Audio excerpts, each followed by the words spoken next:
Section 10 of the Ingoldsby Legends, First Series. This recording is in the public domain. The Ingoldsby Legends, First Series, by Richard Harris Barham.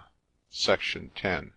Hos ego versiculos feci, tulit alter honores. Virgil. I wrote the lines, owned them. He told stories. Thomas Ingoldsby. Mrs. Botherby's Story. The Leech of Folkestone. Reader, were you ever bewitched? I do not mean by a white wench's black eye, or by love potions imbibed from a ruby lip, but were you ever really and bona fide bewitched, in the true Matthew Hopkins sense of the word? Did you ever, for instance, find yourself from head to heel one vast complication of cramps, or burst out into sudorific exudation, like a cold thaw, with the thermometer at 0? Were your eyes ever turned upside down, exhibiting nothing but their whites? Did you ever vomit a paper of crooked pins, or expectorate Whitechapel needles? These are genuine and undoubted marks of possession, and if you never experienced any of them, why, happy man be his dole. Yet such things have been, yea, we are assured, and that on no mean authority, still are. The world, according to the best geographers, is divided into Europe, Asia, Africa, America, and Romney Marsh, in this last named and fifth quarter of the globe. A witch may still be occasionally discovered in favourable, i.e. stormy, seasons, weathering Dungeness Point in an eggshell, or careering on her broomstick over Dymchurch wall. A cow may yet be sometimes seen galloping like mad, with tail erect, and an old pair of breeches on her horns, an unerring guide to the door of the crone whose magic arts have drained her udder. I do not, however, remember to have heard that any conjurer has of late been detected in the district. Not many miles removed from the verge of this recondite region stands a collection of houses, which its maligners call a fishing town, and its well-wishers a watering place. A limb of one of the Cinque Ports, it has, or lately had, a corporation of its own, and has been thought considerable enough to give a second title to a noble family. Rome stood on 7 hills. Folkestone seems to have been built upon 70. Its streets, lanes, and alleys, fanciful distinctions without much real difference, are agreeable enough to persons who do not mind running up and down stairs, and the only inconvenience at all felt by such of its inhabitants as are not asthmatic is when some heedless urchin tumbles down a chimney, or an impertinent pedestrian peeps into a garret window.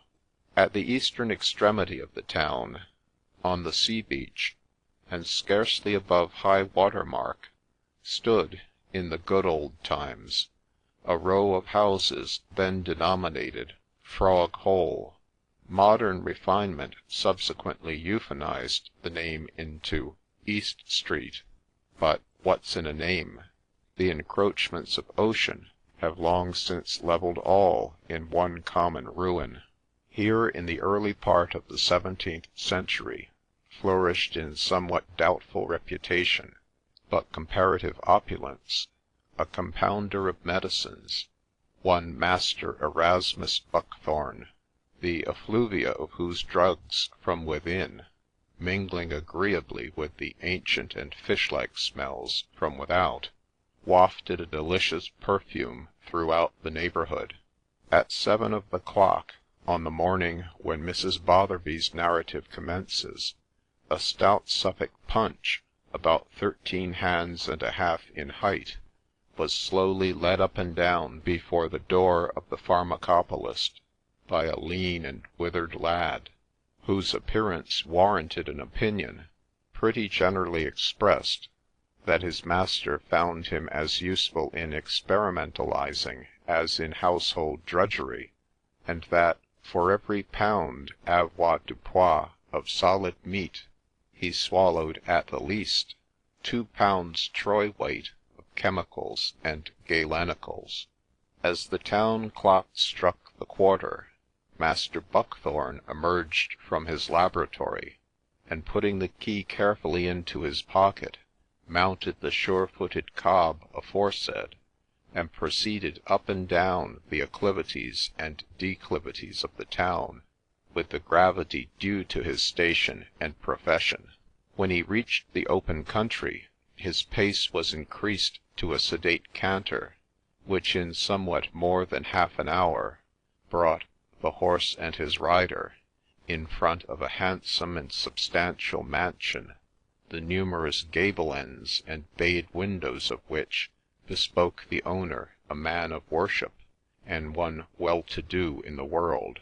"How now, Hodge Gardener?" quoth the Leech, scarcely drawing bit, for Punch seemed to be aware that he had reached his destination, and paused of his own accord. "How now, man? How fares thine employer, worthy Master Marsh? How hath he done? How hath he slept? My potion hath done its office? Ha! Alack, ill at ease, worthy sir, ill at ease," returned the hind.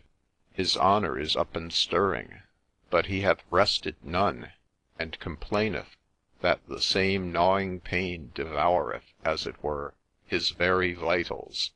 In sooth, he is ill at ease." "Morrow, doctor," interrupted a voice from a casement opening on the lawn. "Good morrow. I have looked for, longed for, thy coming this hour and more. Enter at once. The pasty and tankard are impatient for thine attack." "Marry, heaven forbid that I should balk their fancy," quoth the Leech sotto voce, as, abandoning the bridle to honest Hodge, he dismounted, and followed a buxom-looking handmaiden into the breakfast parlour. There, at the head of his well-furnished board, sat Master Thomas Marsh of Marston Hall, a yeoman well respected in his degree, one of that sturdy and sterling class which, taking rank immediately below the esquire, a title in its origin purely military, occupied in the wealthier counties the position in society now filled by the country gentleman. He was one of those of whom the proverb ran, "A knight of Cales, a gentleman of Wales, and a laird of the north country, a yeoman of Kent, with his yearly rent, will buy them out all three." A cold sirloin, big enough to frighten a Frenchman, filled the place of honour, counterchecked by a game pie of no stinted dimensions, while a silver flagon of humming bub, viz. ale strong enough to blow a man's beaver off, smiled opposite in treacherous amenity. The sideboard groaned beneath sundry massive cups, and waiters of the purest silver, while the huge skull of a fallow deer, with its branching horns, frowned majestically above. All spoke of affluence, of comfort, all save the master, whose restless eye and feverish look hinted but too plainly the severest mental or bodily disorder. By the side of the proprietor of the mansion sat his consort, a lady now past the bloom of youth, yet still retaining many of its charms. The clear olive of her complexion and the darkness of her Andalusian eye at once betrayed her foreign origin. In fact, her lord and master, as husbands were even then by a legal fiction denominated, had taken her to his bosom in a foreign country. The cadet of his family, Master Thomas Marsh, had early in life been engaged in commerce. In the pursuit of his vocation he had visited Antwerp, Hamburg, and most of the Hanse towns, and had already formed a tender connection with the orphan offspring of one of old Alva's officers, when the unexpected deaths of one immediate and two presumptive heirs placed him next in succession to the family acres. He married and brought home his bride, who, by the decease of the venerable possessor, heartbroken at the loss of his elder children, became eventually Lady of Marston Hall. It has been said that she was beautiful, yet was her beauty of a character that operates on the fancy more than the affections. She was one to be admired rather than loved. The proud curl of her lip, the firmness of her tread, her arched brow and stately carriage, showed the decision, not to say haughtiness, of her soul, while her glances, whether lightening with anger or melting in extreme softness, betrayed the existence of passions as intense in kind as opposite in quality. She rose as Erasmus entered the parlour, and bestowing on him a look fraught with meaning, quitted the room, leaving him in unrestrained communication with his patient. "'Fore George, Master Buckthorne," exclaimed the latter, as the Leech drew near, "I will no more of your pharmacy. Burn, burn, gnaw, gnaw. I had as lief the foul fiend were in my gizzard as one of your drugs. Tell me, in the devil's name, what is the matter with me?" Thus conjured, the practitioner paused, and even turned somewhat pale. There was a perceptible faltering in his voice, as evading the question he asked, "What say your other physicians?" "Dr. Fizz says it is wind, Dr. Fuzz says it is water, and Dr. Buzz says it is something between wind and water." "They are all of them wrong," said Erasmus Buckthorne. "Truly I think so," returned the patient. "They are manifest asses. But you, good Leech, you are a horse of another colour. The world talks loudly of your learning, your skill, and cunning in arts the most abstruse. Nay, sooth to say, some look coldly on you therefore, and stickle not to aver that you are cater cousin with Beelzebub himself." "It is ever the fate of science," murmured the professor, "to be maligned by the ignorant and superstitious. But a truce with such folly. Let me examine your palate." Master Marsh thrust out a tongue, long, clear, and red as beetroot. "There is nothing wrong there," said the Leech. "Your wrist." "No, the pulse is firm and regular, the skin cool and temperate. Sir, there is nothing the matter with you." "Nothing the matter with me, Sir Poticary. But I tell you there is the matter with me, much the matter with me. Why is it that something seems ever gnawing at my heart-strings? Whence this pain in the region of the liver? Why is it that I sleep not o' nights, rest not o' days? Why—" "You are fidgety, Master Marsh," said the doctor. Master Marsh's brow grew dark. He half rose from his seat, supported himself by both hands on the arms of his elbow-chair, and in accents of mingled anger and astonishment repeated the word, "Fidgety." "Ay, fidgety," returned the doctor calmly. "Tut, man, there is naught ails thee save thine own overweening fancies. Take less of food, more air, put aside thy flagon, call for thy horse, be boot and saddle the word. Why, hast thou not youth?" "I have," said the patient. "Wealth and a fair domain?" "Granted," quoth Marsh cheerily. "And a fair wife?" "Yea," was the response, but in a tone something less satisfied. "Then arouse thee, man. Shake off this fantasy. Betake thyself to thy lawful occasions. Use thy good hap. Follow thy pleasures, and think no more of these fancied ailments." "But I tell you, master mine, these ailments are not fancied. I lose my rest. I loathe my food. My doublet sits loosely on me. These racking pains. My wife, too, when I meet her gaze, the cold sweat stands on my forehead, and I could almost think—" Marsh paused abruptly, mused a while, then added, looking steadily at his visitor, "These things are not right. They pass the common, Master Erasmus Buckthorne." A slight shade crossed the brow of the Leech, but its passage was momentary. His features softened to a smile, in which pity seemed slightly blended with contempt. "Have done with such follies, Master Marsh. You are well, and you would but think so. Ride, I say, hunt, shoot, do anything. Disperse these melancholic humours, and become yourself again." "Well, I will do your bidding," said Marsh thoughtfully. "It may be so, and yet— but I will do your bidding. Master Cobb of Brentsit writes me that he hath a score or two of fat ewes to be sold a pennyworth. I had thought to have sent Ralph Looker, but I will essay to go myself. Ho there! Saddle me the brown mare, and bid Ralph be ready to attend me on the gelding."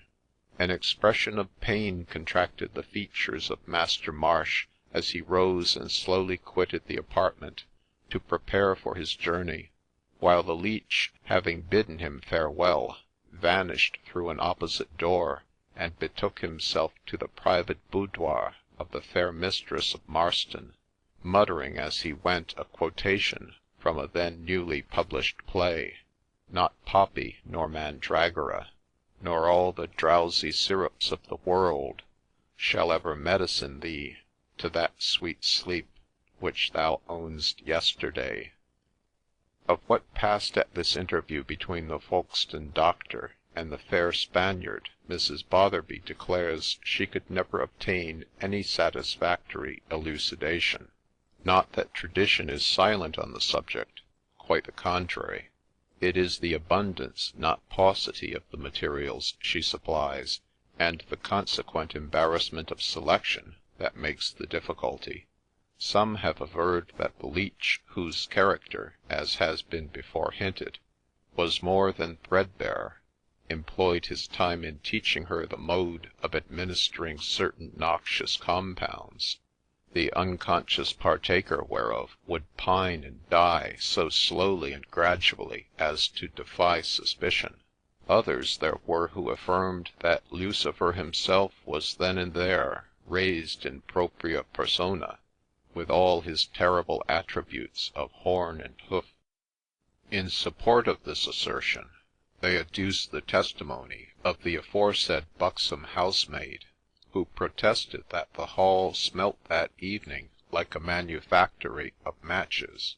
All, however, seemed to agree that the confabulation, whether human or infernal, was conducted with profound secrecy, and protracted to a considerable length, that its object, as far as could be divined, meant anything but good to the head of the family, that the lady, moreover, was heartily tired of her husband, and that, in the event of his removal by disease or casualty, Master Erasmus Buckthorne, albeit a great philosophist, would have no violent objection to throw physic to the dogs, and exchange his laboratory for the estate of Marston, its livestock included.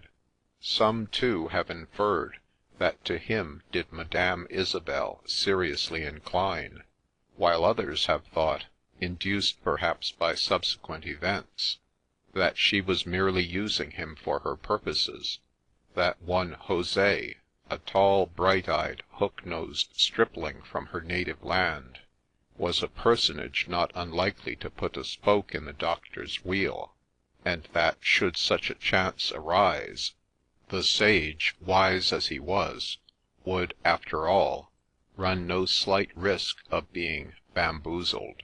Master Jose was a youth well favoured and comely to look upon.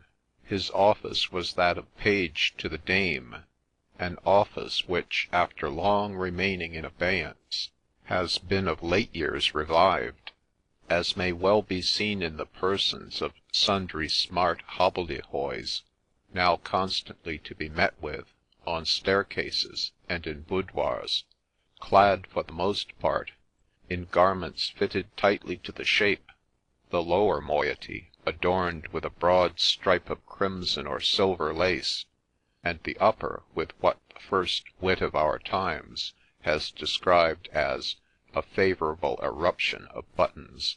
The precise duties of this employment have never, as far as we have heard, been accurately defined.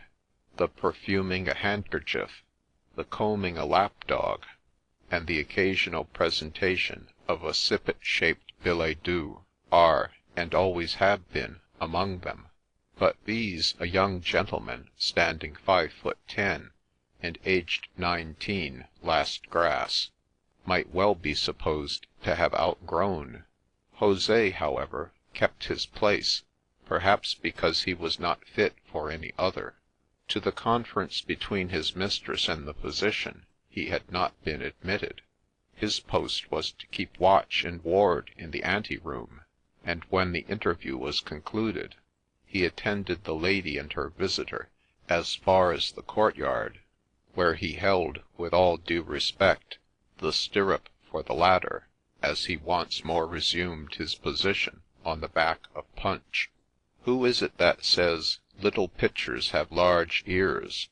Some deep metaphysician of the potteries, who might have added that they also have quick eyes, and sometimes silent tongues. There was a little metaphorical piece of crockery of this class, who, screened by a huge elbow-chair, had sat a quiet and unobserved spectator to the whole proceedings between her mamma and Master Erasmus Buckthorne.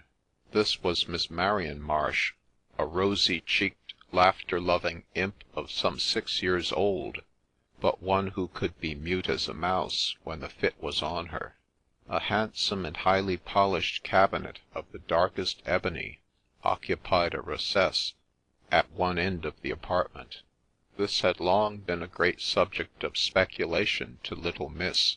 Her curiosity, however, had always been repelled, nor had all her coaxing ever won her an inspection of the 1,001 pretty things which its recesses no doubt contained. On this occasion it was unlocked, and Marian was about to rush forward in eager anticipation of a peep at its interior, when, child as she was, the reflection struck her that she would stand a better chance of carrying her point by remaining perdue. Fortune for once favoured her. She crouched closer than before, and saw her mother take something from one of the drawers, which she handed over to the Leech. Strange mutterings followed, and words whose sound was foreign to her youthful ears. Had she been older, their import, perhaps, might have been equally unknown. After a while there was a pause, and then the lady, as in answer to a requisition from the gentleman, placed in his hand a something which she took from her toilet. The transaction, whatever its nature, seemed now to be complete, and the article was carefully replaced in the drawer from which it had been taken. A long and apparently interesting conversation then took place between the parties, carried on in a low tone. At its termination, Mistress Marsh and Master Erasmus Buckthorne quitted the boudoir together, but the cabinet, aye, that was left unfastened. The folding doors still remained invitingly expanded, the bunch of keys dangling from the lock. In an instant the spoiled child was in a chair. The drawer so recently closed yielded at once to her hand, and her hurried researches were rewarded by the prettiest little waxen doll imaginable. It was a first-rate prize, and Miss lost no time in appropriating it to herself. Long before Madame Marsh had returned to her sanctum, Marian was seated under a laurustinus in the garden, nursing her new baby with the most affectionate solicitude. "Susan, look here! See what a nasty scratch I've got upon my hand," said the young lady, when routed out at length from her hiding-place to her noontide meal. "Yes, miss, this is always the way with you. Mend, mend, mend. Nothing but mend. Scrambling about among the bushes, and tearing your clothes to rags. What with you, and with madam's farthingales and kirtles, A poor bower maiden has a fine time of it. But I have not torn my clothes, Susan, and it was not the bushes, it was the doll. Only see what a great ugly pin I have pulled out of it. And look, here is another." As she spoke, Marion drew forth one of those extended pieces of black pointed wire, with which, in the days of toupees and pompoons, our foremothers were wont to secure their fly-caps and headgear from the impertinent assaults of Zephyrus and the little breezes. "And pray, miss, where did you get this pretty doll, as you call it?" asked Susan, turning over the puppet, and viewing it with a scrutinizing eye. "Mamma gave it me," said the child. This was a fib. "Indeed," quoth the girl thoughtfully, and then, in half soliloquy, and a lower key, "Well, I wish I may die if it doesn't look like master. But come to your dinner, miss. Hark, the bell is striking 1." Meanwhile Master Thomas Marsh and his man Ralph were threading the devious paths, then, as now, most pseudonymously dignified by the name of roads, that wound between Marston Hall and the frontier of Romney Marsh. Their progress was comparatively slow, for though the brown mare was as good a roadster as man might back, and the gelding no mean nag of his hands, yet the tracts, rarely traversed save by the rude wains of the day, miry in the bottoms, and covered with loose and rolling stones on the higher grounds, rendered barely passable the perpetual alternation of hill and valley. The master rode on in pain, and the man in listlessness, although the intercourse between two individuals so situated was much less restrained in those days than might suit the refinement of a later age. Little passed approximating to conversation, beyond an occasional and half-stifled groan from the one, or a vacant whistle from the other.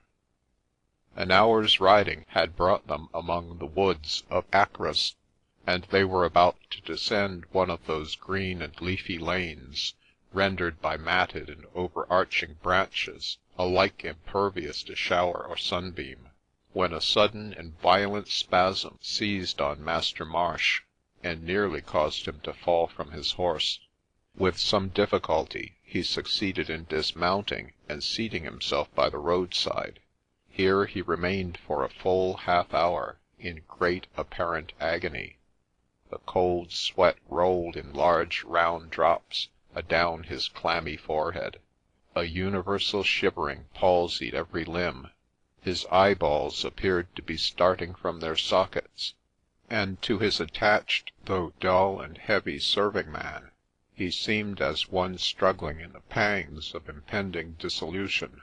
His groans rose thick and frequent, and the alarmed Ralph was hesitating between his disinclination to leave him and his desire to procure such assistance as one of the few cottages, rarely sprinkled in that wild country, might afford, when, after a long-drawn sigh, his master's features as suddenly relaxed.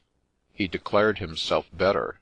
The pang had passed away, and, to use his own expression, he felt as if a knife had been drawn from out his very heart. With Ralph's assistance, after a while he again reached his saddle, and though still ill at ease, from a deep-seated and gnawing pain, which ceased not, as he averred, to torment him, the violence of the paroxysm was spent, and it returned no more. Master and man pursued their way with increased speed, as, emerging from the wooded defiles, they at length neared the coast. Then, leaving the romantic castle of Saltwood, with its neighbouring town of Hythe a little on their left, they proceeded along the ancient paved causeway, and, crossing the old Roman road, or watling, plunged again into the woods that stretched between Lympne and Ostenhanger.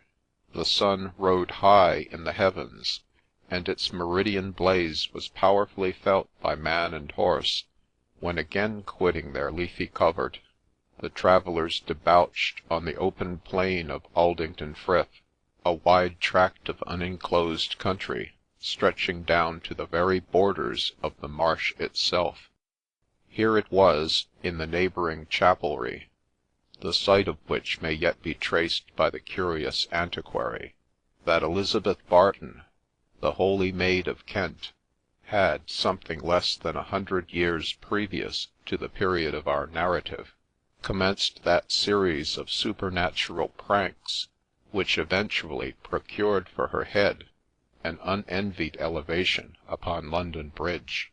And though the parish had since enjoyed the benefit of the incumbency of Master Erasmus' illustrious and enlightened namesake, still, truth to tell, some of the old leaven was even yet supposed to be at work.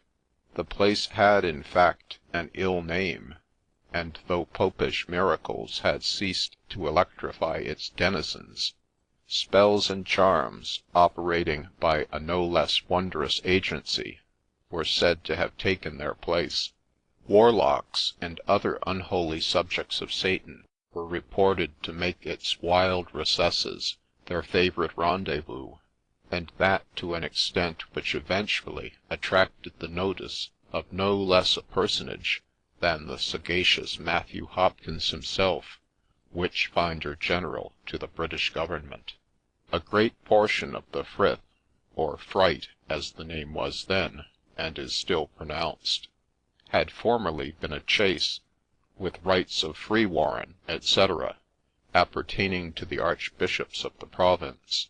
Since the Reformation, however, it had been disparked, and when Master Thomas Marsh and his man Ralph entered upon its confines, the open greensward exhibited a lively scene, sufficiently explanatory of certain sounds that had already reached their ears, while yet within the sylvan screen which concealed their origin. It was fair day.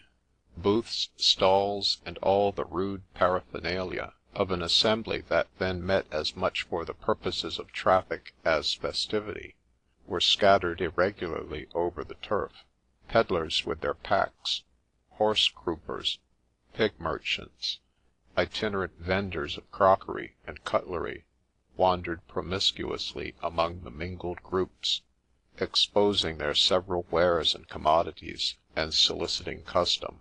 On one side was the gaudy riband, making its mute appeal to rustic gallantry; on the other the delicious brandy ball and alluring lollipop, compounded after the most approved receipt in the true gentlewoman's garland, and raising the waters in the mouth of many an expectant urchin. Nor were rural sports wanting to those whom pleasure, rather than business, had drawn from their humble homes.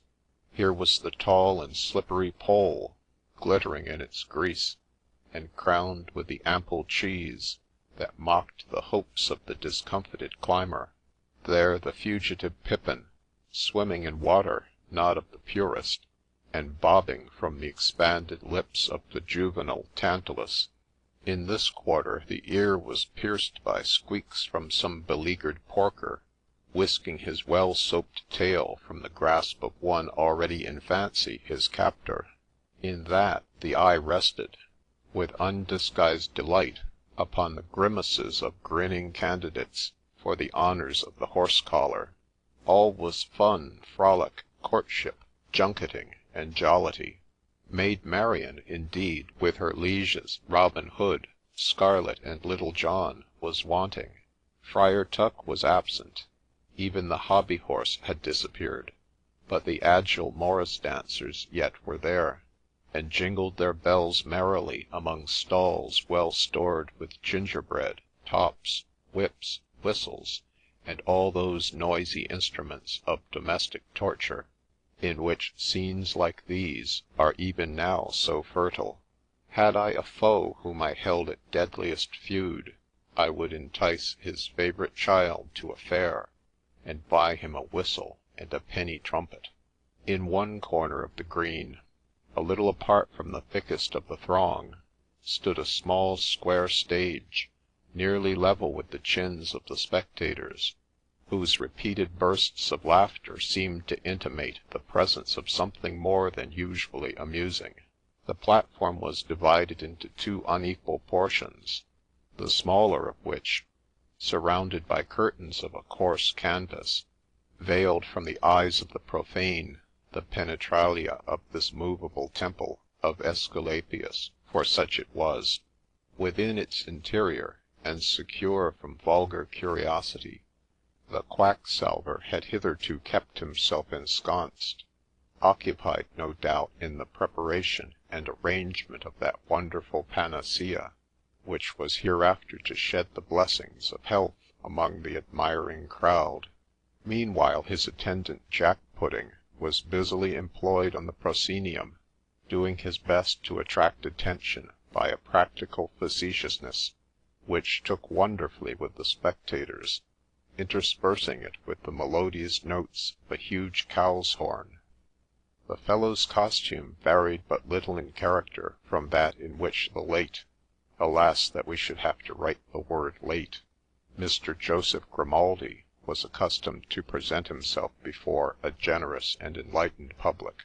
The principal difference consisted in this, that the upper garment was a long white tunic of a coarse linen, surmounted by a caricature of the ruff then fast falling into disuse, and was secured from the throat downwards by a single row of broad white metal buttons, and his legs were cased in loose wide trousers of the same material, while his sleeves, prolonged to a most disproportionate extent, descended far below the fingers, and acted as flappers in the somersets and caracles with which he diversified and enlightened his antics. Consummate impudence, not altogether unmixed with a certain sly humour, sparkled in his eye through the chalk and ochre with which his features were plentifully bedaubed, and especially displayed itself in a succession of jokes, the coarseness of which did not seem to detract from their merit in the eyes of his applauding audience. Section 10.